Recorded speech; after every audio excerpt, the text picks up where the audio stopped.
What's happening with the Hamiltons this week? Got a lot of stuff going on with the kids anyway. Yeah, so what's going on with the Hamiltons? Got a son moving to Oregon. Right. Got a job, making almost 6 figures. Praise the Lord. Only grandchild he's standing now. He did. Not walking, but he's taking a couple steps, so he's on his way. Yes. So he's on his way. Our daughter's almost finished with nursing school. She interviewed for Methodist and St. Jude. St. Jude. She really wants to work for St. Jude, so we're hoping and praying for her that she gets the job at St. Jude. And our youngest is still in Spain, just doing his thing. Yep. And we've got plenty of trips coming up. We're going to Biloxi, Mississippi. We're going to New Jersey. We're going to Las Vegas, our favorite place to go. And of course, we're going back to Spain. Back to Spain for Kyler's, for the youngest graduation. So we got 4 months of happiness, doing the things you want to do, and let's get away. Coming up. Yep. So we're back to have some more dialogue, Generations in Dialogue, and we have some guests on today. We have our friends, Latoya and Jermaine Swagerty. They're here to voice to pretty much just have a conversation and dialogue with us about, we're going to be talking about how to parent adult children. How do you parent adult children? Yes. No, killing them is not the answer. That's not the answer. It's not the main answer. It's not the main answer. Anyway, why would you suggest that? So anyway. You gonna get us? They gonna be looking into us. I know. Let's take that one off the table. Yeah. So our first question is we're gonna ask is: should we even allow our adult kids to live with us, or when should we kick them out the nest, or should we kick them out the nest? Should adult children live with us? Now, I think it depends on the child and the situations. Now.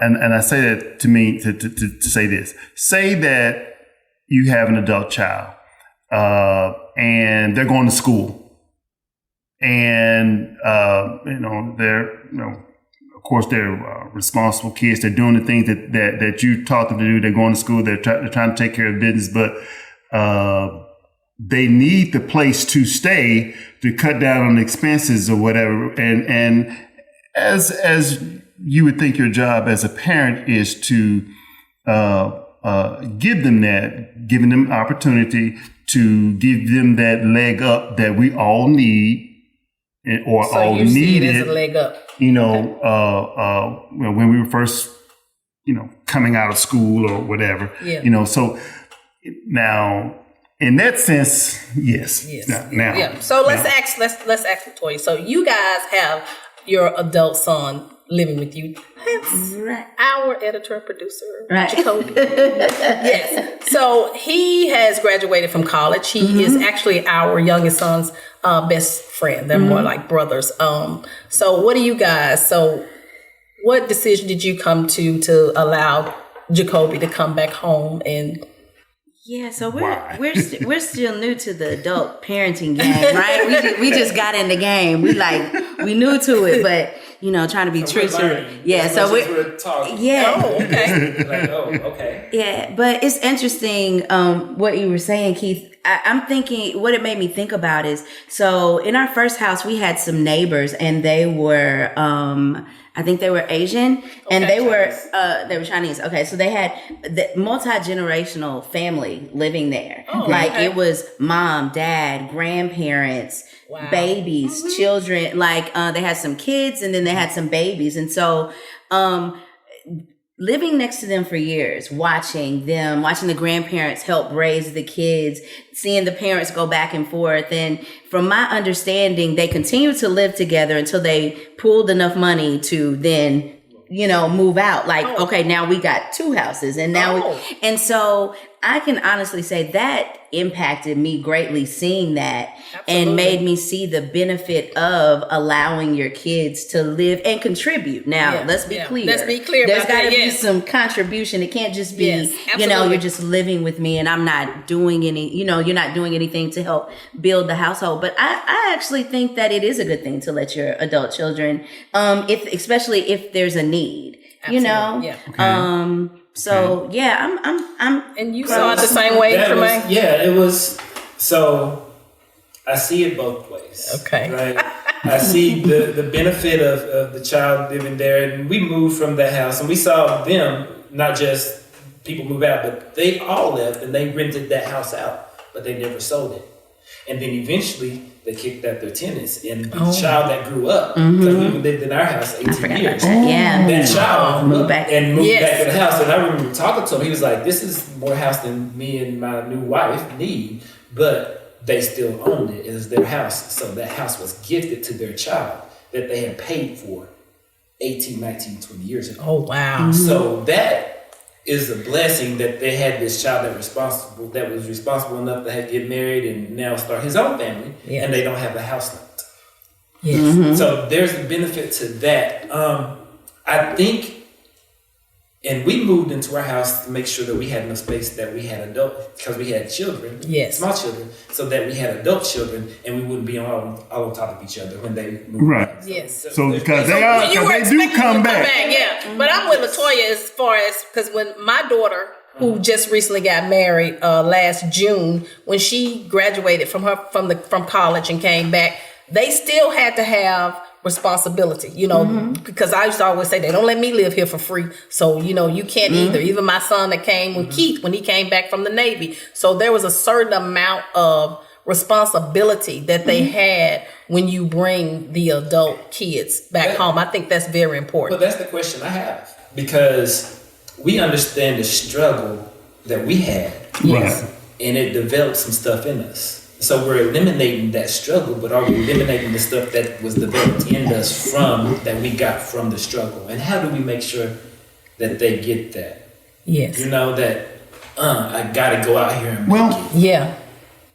You can eliminate, they may not have as much struggle as you had, but they can assume some of the responsibility with the contribution that you talked about, because it's like, being on a boat. If this boat is going to move, we all have to row.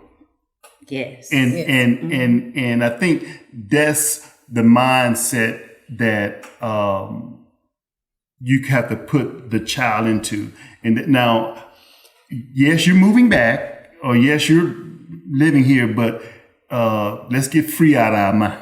Yes. So now that they've moved back, though, how are we parenting them? Are we their friends now? Or how do we see them? Will there ever become a point where you and your adult child are now friends? Hey, they're like, hey, I'm paying money to live here. So how do they are paying money? Yes. The whole contract was written up. Contract and signed. And signed. It was. Yes. When it comes to your children, our children, and we talk about being friends, I have issues with that, and I'll tell you why. I mean, because to me, and this is just me, no matter how hard you try, you're never your child's friend. I'm not saying you can't be friendly. I'm not saying you can't be cordial, because I never believe that you and your child are on the same level. I'm sorry. This is not the case. And I'm not saying that you're over them. I'm just simply saying that being a dad or mom never ends. It's a lifelong job. You're gonna always have advice or a suggestion. Not that they have to take it, So you don't see when a child says, "My dad is my best friend." When the son and the father bond, or when the mother and the daughter bond, and the daughter says, or the mom says, "This is my best friend." My mom's my best friend. I don't deny the closeness, and I don't deny the relationship per se, but I always see myself as the father. Now, I look at my own children. Now, we have great relationships. We talk about everything. Some of the things I don't even want to know about. You know, and I appreciate the trust. Oh, wow. I hope not. Right, look, I appreciate the trust. I appreciate them confiding in me. But like I say, there's some stuff you don't even want to know about. But at the end of the day, your father, your mother. Jermaine, how do you feel about that? Agreed. I was thinking when you was talking, like, was I my mother or my father's friend? And I don't think I ever was. But generations, right? And we you know, we were, and even with like her father, really friendly, sit around, have a drink, and talk, converse. But I don't think I would ever see it. So now coming back, me as a leader, father, leader, parent, yes, leader. We'll be able to enjoy, kick it, go out and do stuff, hang out. But in the situation, I'm going to make sure that I have to still be the leader, the role model, to make sure that I'm modeling. Not always perfect. Make mistakes. So now I got to come back and be like, you know what, I did this wrong. Because I'm not giving a good example. So with you saying that, so now that your child is in the house and you feel like you should always be dad, but that adult child is there and they're paying to stay there, and they are an adult child. They've come back home. How do you know when to butt out or versus button into a certain situation and button out of a certain situation? Latoya, I'll let you go first. Yeah, so I don't know. I disagree with y'all. I think that it is like normal progression for your relationship with your children to evolve. I don't feel like I'm parenting my kids anymore. I feel like now I'm kind of like a sounding board for them. Mm-hmm. And so, when they come to me with stuff, it's not, you know, that was a great question about like, do you give advice? Like, do you know when to? And it's kind of like, I definitely try not to give it, without being asked. I think that's one of the key things is kind of giving them space to say, you know, I want this because I feel myself acting like a mom when I'm like, well, what you should do and what you need to tell them. But then if I'm like, you know, if I really can take a moment and be like, okay, Toya, they're not asking for that. They're sharing something with you. And that's kind of how I would handle a friendship. Yeah. Because I don't have that pause to, I shouldn't have said that. Because they are adults now. Yes. Right. And I should have, you know what? Yeah. I should have said that right there. Now, I will say, me personally, I don't always chime in and I don't always offer my advice or insist that, you know, whatever. And I will wait sometimes that I'm brought in, you know, and I will ask, you know, even though I may have an opinion, I might say, well, what you gonna do? You know, what instead of saying what you should do? Right. Right. Instead of saying what you should do, I may ask, you know, what are you thinking about? And I think that's where the trust factor and the sounding board comes in. Now he may or she may say, you know, well, I was thinking about doing this. What do you think? You know, and then that would invite you, of course, to give your opinion on whatever. That happens often. And you can mistake that for, now this is me, you can mistake that for a friendship. You know, you can mistake that for a friendship because that's how you talk with your friends, you know. But with me, it's still parenting. It's just in a different way. And I feel a parent's words, we friends, and this is where I feel our words will be more powerful than any friend can be to that child. Because you're still going to have the ultimate big goal, and that is what's best for them. And they know that. Yeah. They should know that. Well, So we have daughters. So our daughter was here, and just give a quick backstory, and her best friend was here, and they were going out downtown just to hang out. And so when her best friend came down, she had on something that was kind of she was actually living here for a minute. She was having some difficulties paying some rent, so we let her live here for a little while. And she came down with this revealing clothes on, and she calls me mom and Keith dad, and Keith turned around and he saw her and he was like, where you going with that on?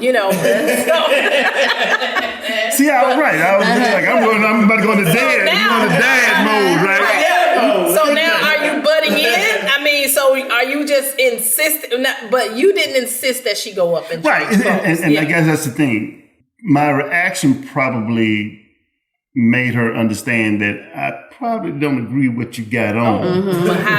But I'm not going to, hey, go back up there and change your clothes. You're right. So would that be crossing boundaries, crossing the line of boundaries? If your adult kid lived with you, paid to stay there, and came down and you didn't like what your daughter was wearing, it was a little bit revealing. I mean, so it's like, she's an adult now, and she paid your friend.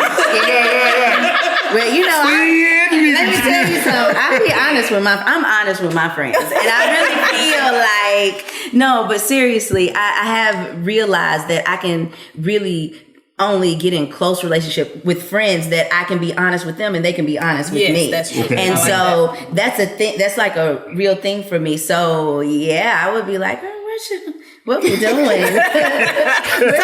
Do we gotta wear all this? So she decided not to change clothes. So what do we do? And I mean, we just respect that? Yeah, and I think that's where you take the hit. I remember, this is Julia's first year in college, and I was trying to give her advice about something, and I'm still learning this boundary thing. And and so I'm like, you need to do this and you need to do that. You need to do this and you need to do that. And she was just like, you know what? You're stressing me out. I don't want to talk. And she just completely shut me down. Oh, wow. And I wanted to be like, girl, you don't. I'm not, I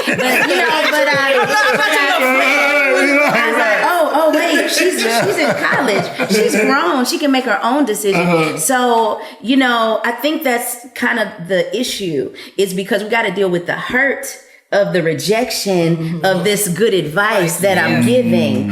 And that's a us thing. That's like that. And again, that's where I had to take a moment. Right. And really, it took me about a week. I don't even think I was like, because I'm real hurt. She shut me down. I felt like she talked crazy because I kept it to myself. Me and Jesus had to work through that thing. It's like, Lord, but the realization is we've created these people. And I mean, with you guys, with that young lady, she wasn't a child that you raised, but still, we've done all these things with them, and then they start having their own ideas, and we have to trust that what we planted, it will grow. And then the other stuff, we got to just, Lord. The scary part to your situation is that something bad happens to them. That's not their fault.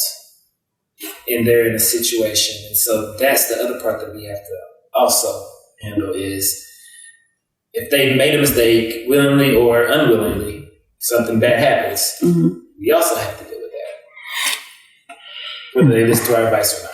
Right. And when I deal with the kids, and like say they're wearing something that you don't exactly approve of, or they're doing something you don't exactly approve of, I approach from the standpoint of, look at what you are attracting. Look at what you're bringing in from these actions. This is, and when it comes to a daughter, say your daughter, again, is not wearing something that you think is appropriate.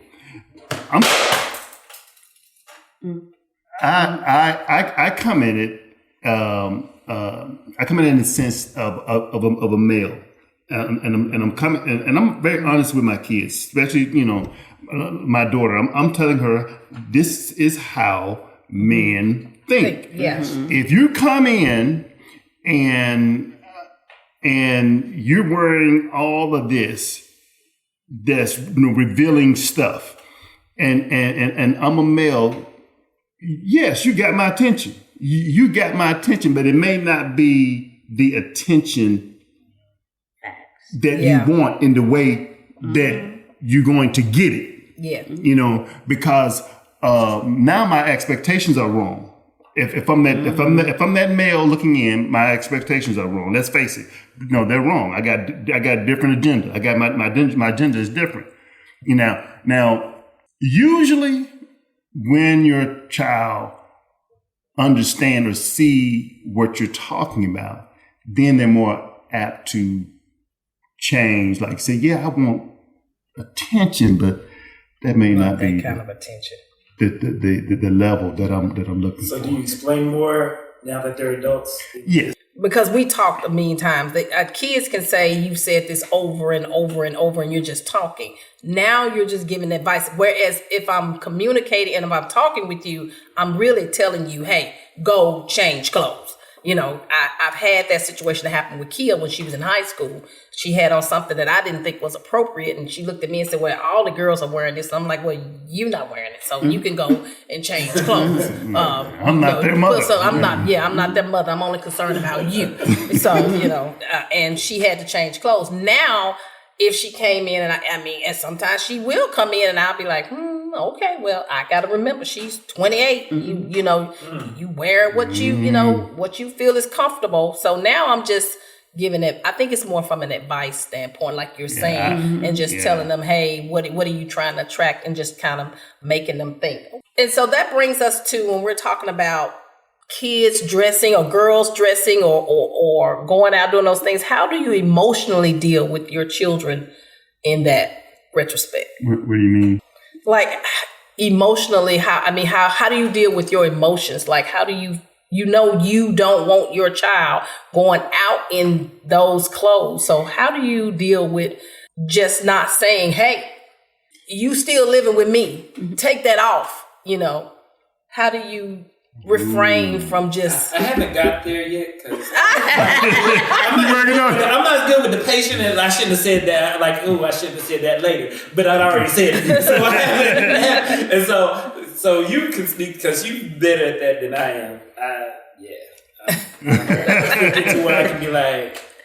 I think I always try to remember what I did. What was Toya, what was 19-year-old Toya or 18-year-old Toya, or I try to remember how I responded to certain things when I was younger, when my mom would bring it to me. Yes. Our family, and my parents are still married. They didn't talk a lot. They just told us what to do, Yes. And it wasn't a lot of discussion. Yes. And so, when we raised our kids, we definitely, we explained a lot, but our kids had a lot of, they was always like, why? Jalea said why so much. It annoyed us. Jacobe he didn't say why so much, but he just always wanted a deep explanation. And then he'd ask you a question and you just be like, why? And then he would have a natural understanding about some things that it would be like, okay, no, I need to explain to you exactly. Yeah. You're missing a whole lot because you're still 5. You know the world. Yeah. So we had to explain. So digressing just a little bit, going back, because we're older and we were seen and not heard. And so now you've got these kids that's saying why, and absolutely, and need to understand. How does that make you, how do we progress? Was it easy to progress to that? Because I know for me, asking all those questions and trying to, I guess, like you say, progress and be with the Z, the millennials or whoever they are, and not be so, don't ask me any questions, it's because I said so. Yeah. That was hard for me to progress from that part. I think, just like you, in the beginning, I had to grow to this stage because our first, with our first, it was like, boy, why you ask me questions?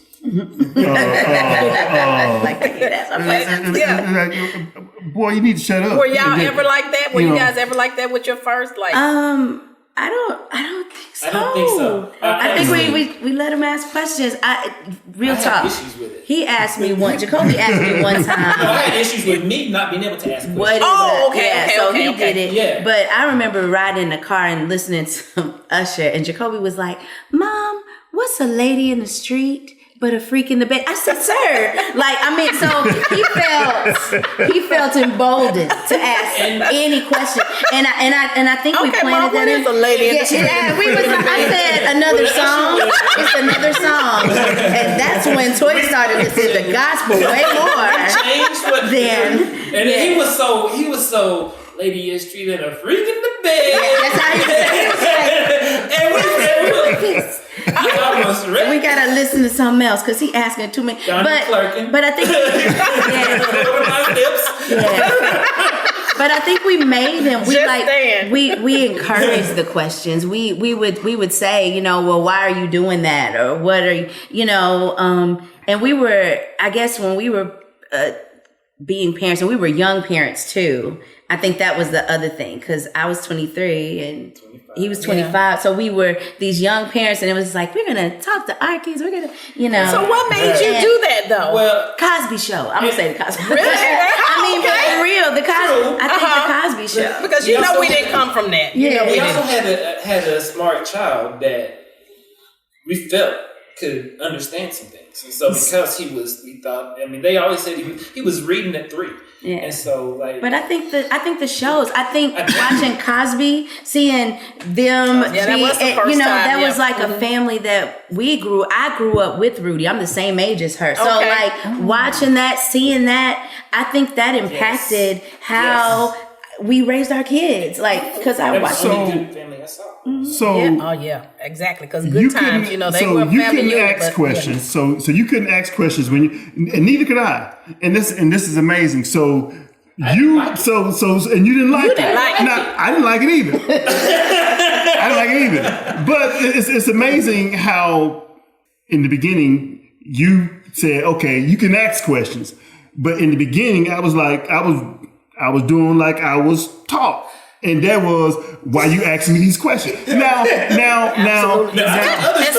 with the first one. Now with the first one. Now with the second one, I grew to, she got questions, and I grew to, you think that because she was female? Because she and that was probably it. Mm-hmm. I treated her with a different hand, a softer hand, and so I was able to talk to her more, and what I discovered was with Kyler, the last one, was that them asking questions and me talking to them was a good thing, so that's why I said I had to grow.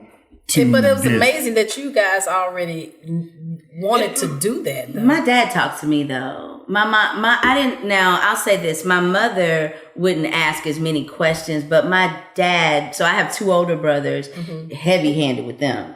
They got whoopings all the time. Me, on the other hand, he would, my dad would have conversations with me about different things and ask me questions. And sometimes, and I think that he made it a point to always, even if we weren't talking, he would take me places and we would just sit and eat. And I think he did that just to let me know, there's space here for me to talk to you. So, he would ask me just random questions, or we would talk about things. I'm trying to think of something in particular. I used to ride 4-wheelers, and my dad's the one that taught me how to do that. Yeah. And we would talk about 4-wheeler racing, and he's big on cars, so he would explain a lot about cars. But I mean, it wasn't necessarily conversations that meant, I was going to him with, I like this boy or whatever, but it was just general conversation. And I think that, and again, watch what I saw on TV as what was supposedly a good family, it was okay, so you talk to your kids, And that's wow. I think we get a lot from the way we were raised. I didn't do the opposite of that. There were other things that I should have got. I should do the opposite that I didn't get the opposite that I did, and I had to grow into. But you mentioned something about maybe you changed because your second was a girl. Is that different now as they're adults? Like as adults, do you treat the girls and the guys different? Yeah. I would say he still does, because when they were in college, like say Kia was in college, and anything she needed, it was like, I don't care how you get it, I don't know how you figure it out, just get it, make sure she gets it. And you know, when she would come home, we would drive to get her and do all of these type of things. And then when Kyla was in college, it was like, boy, put that stuff in storage and come on home. You'll figure it out. You don't need me to help you do that. You know, it was more like he'll figure it out type thing. Well, and me as the mother, I was like, no, wait a minute. Why does he have to figure it out? Well, the kid didn't figure it out. Yeah, it was. That was a huge difference. Yeah, you know, it was it was, and you're absolutely right. I did treat them differently. You know, their college, but with the boys, I just figured that was their rite of passage to figure things out, because that's what we did.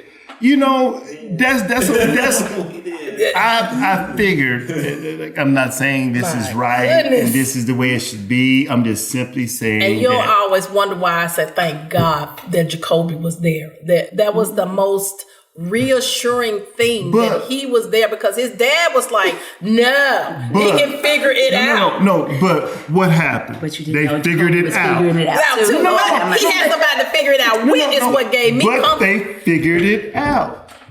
That's so unfair to me. I would agree. Unfair to me. Strengths, and we wouldn't let them fall. No. Because now here's the thing. Yeah. But here's the thing.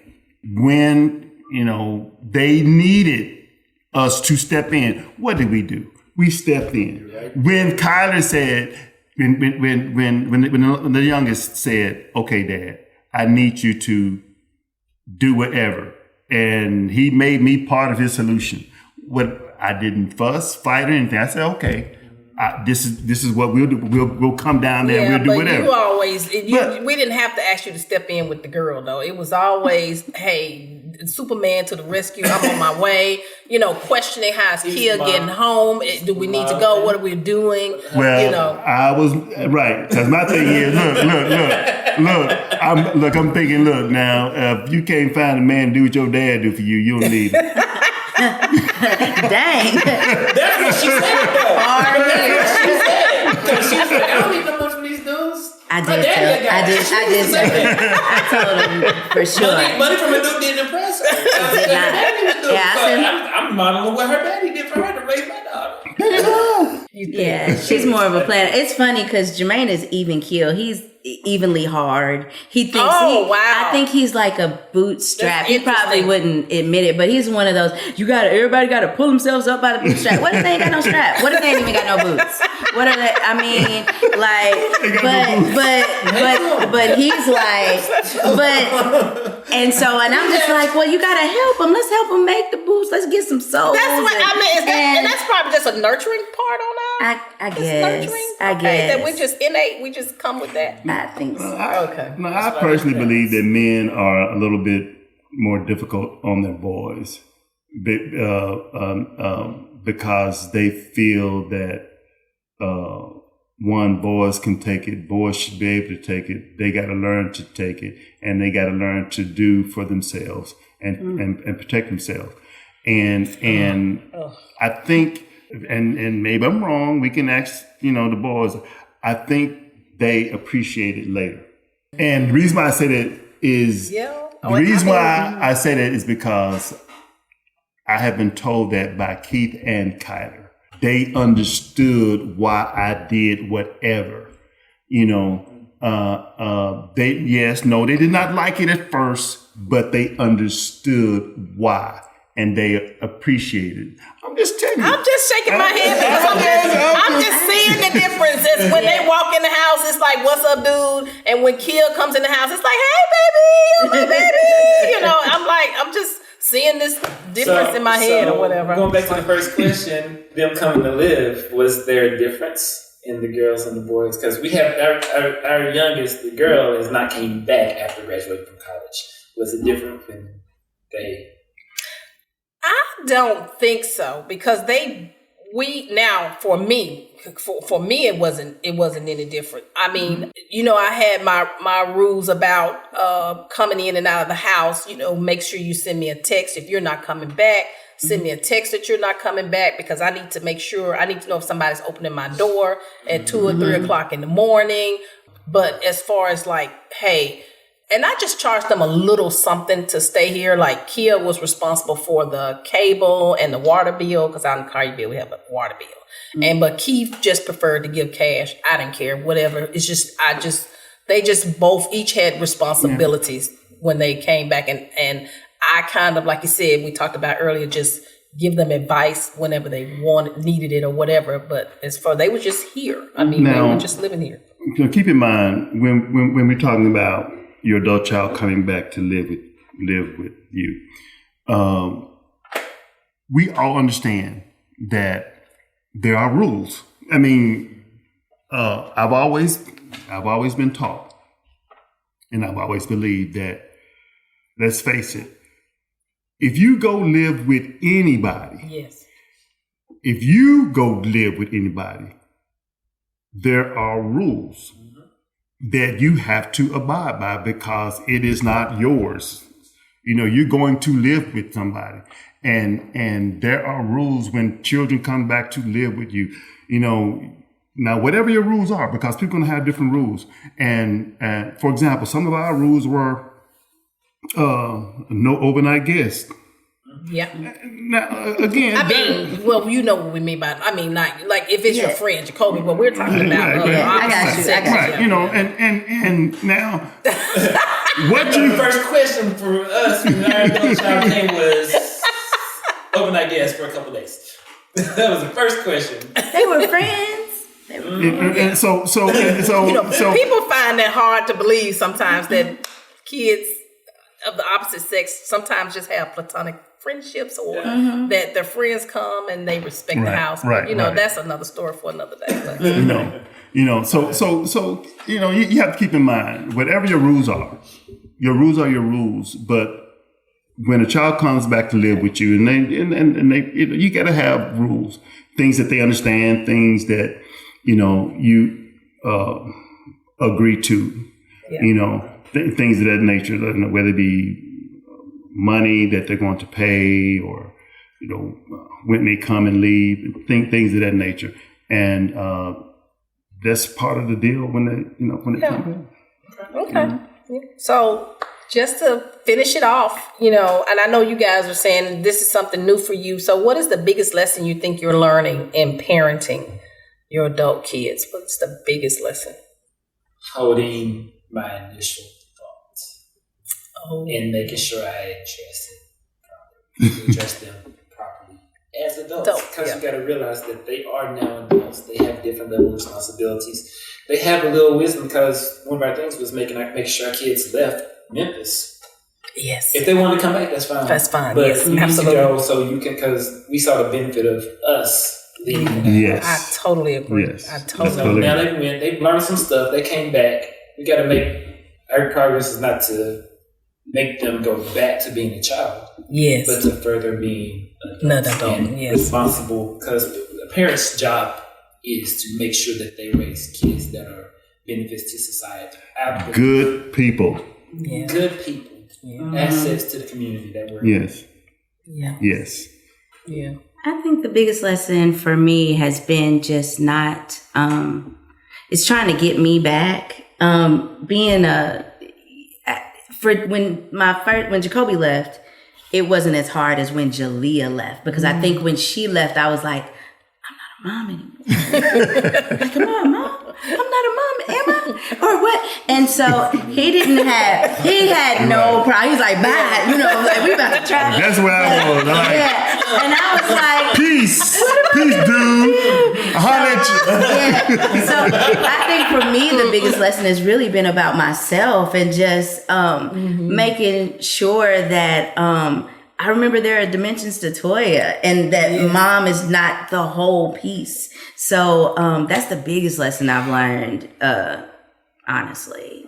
It ain't about the kids, it's about me. Yeah, and I would totally agree. I don't know if it's a woman thing or whatever, but I actually told my kids, hey, I am going through the empty nest syndrome. I feel it, I miss my kids. Y'all call me, give me a call. It's like, I think there was one time I called everybody and nobody answered the phone. Nobody called me back. And and that just sucked. And I just felt bad, and I told them, but I think it gets better over time because being a mom encompasses a whole lot. And so now it's like, we're not like the dads, because it's not like, it's like, what do? I don't have anybody to pick up from swim practice. Exactly. I don't have to go pick somebody up from school or something like that. So just trying to get back to yourself. Like, what was I doing before? With me, it was like,